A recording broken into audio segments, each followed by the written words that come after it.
Nunca mutajuhinduka nivuguruza arinda icyo yavuze ibihe n'ibihe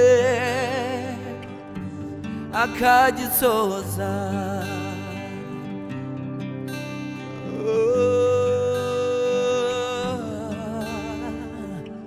Nu'ibihe byose nu'ibihe byose Yesu Kristo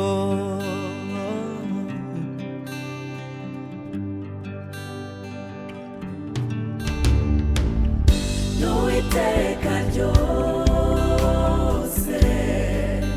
n'uwiteka ryose n'uwiteka ryose Yesu Kristo n'uwiteka ryose n'uwiteka ryose n'uwiteka ryose Yesu Kristo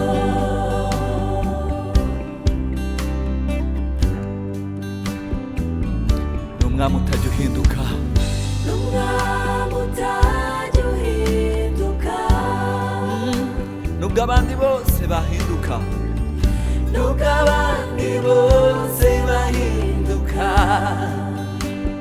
yahozeho yahozeho yahozeho akazahoraho n'umunyabushobozi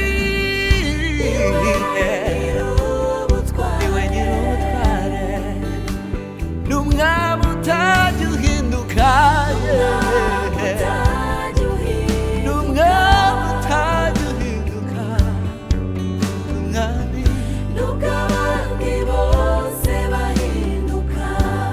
yahozeho kandi azahoraho yahozeho kandi azahoraho niwe nyir'ubutware nyir'ubutware n'uwiteka ryose n'uwiteka ryose n'uwiteka ryose uwo mwami n'uwiteka ryose n'uwiteka ryose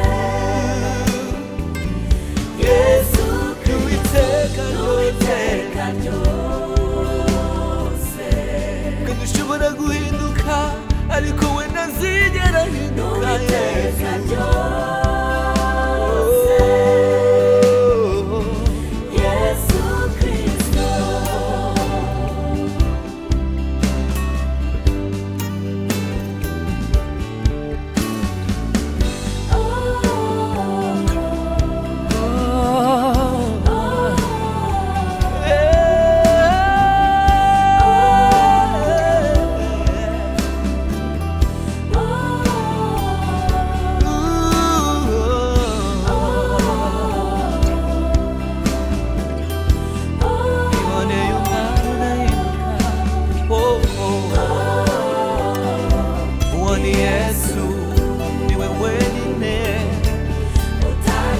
niwe